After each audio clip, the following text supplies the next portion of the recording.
My name is Jasmine Wallace, and today I'll be covering the issues revolving our current age of consent laws. Firstly, what is consent? Consent is the permission for something to happen or an agreement to do something.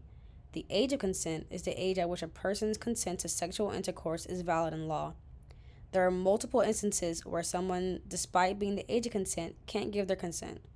Those instances include if the person is coerced, incapacitated, or the two people engaging in the sexual conduct have a power imbalance, such as a boss with their subordinate or a teacher with their student. Knowing what consent is now, as a society, we understand people under the age of 18 cannot make a lot of their own life altering decisions. They're too young to decide to smoke, too young to decide to drink, and too young for plastic surgery, even.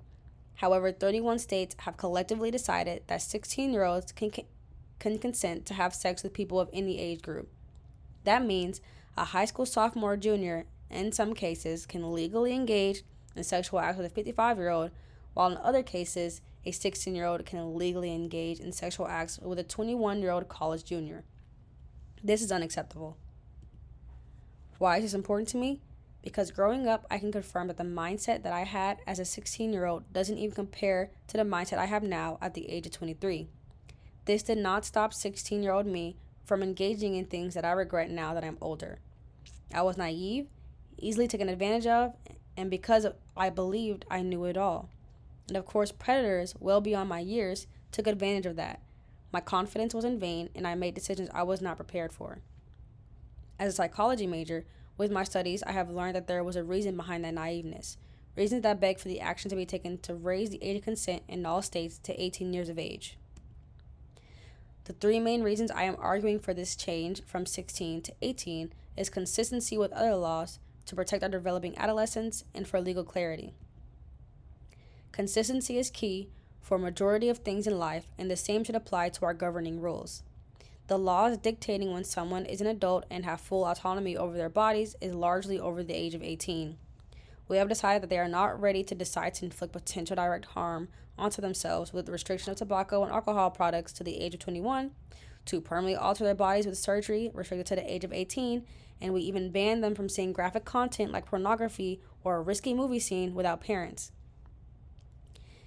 And yet, we don't understand how they are not yet old enough to harm themselves with improper power balances, potential STDs, permanently altering their bodies at the risk of pregnancy, and to be a participant and actively engage in the content we shield them from. How is this not hypocritical? It's even more infuriating when we know that we don't allow it because they are not cognitively developed enough. There have been numerous studies stating that the brain and its decision-making capabilities is not fully developed until 25 years of age. So imagine the brain of a person under the age of 18.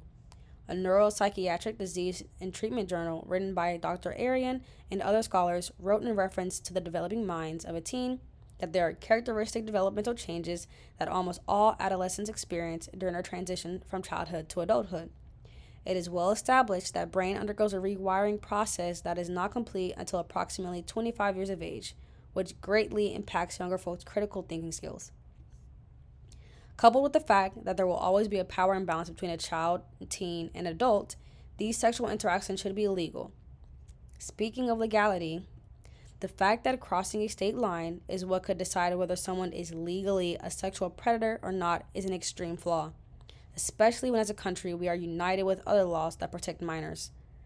This law is even further alarming when taking into account the numerous cases of predators crossing state lines in order to take advantage of young girls and boys in states where the age of consent is so low. Although the federal age of consent is 18, this does not stop predators without the knowledge of it to attempt to leave their states in order to engage in those acts.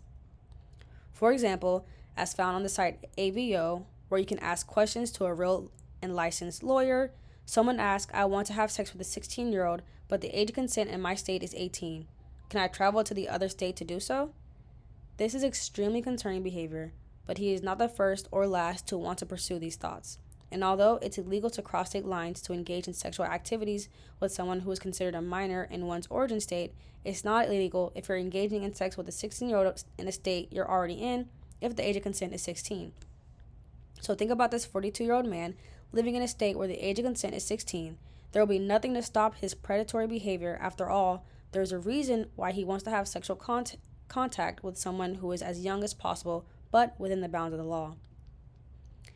In an age where we are seeing more and more interactions with adults and youth with introduction of the internet, changes are necessary. By raising the age of consent to 18, we can better protect adolescents from potential exploitation, align legal standards across the board, and add much needed clarity on what constitutes a minor. We can no longer afford to put the physical safety of our children on the back burner. We need to voice our need for the change and express our desire for it. As Michelle Malkin says, our duty is to protect our children, not just from predators, but from premature choices they are not ready to make. Thank you for your time.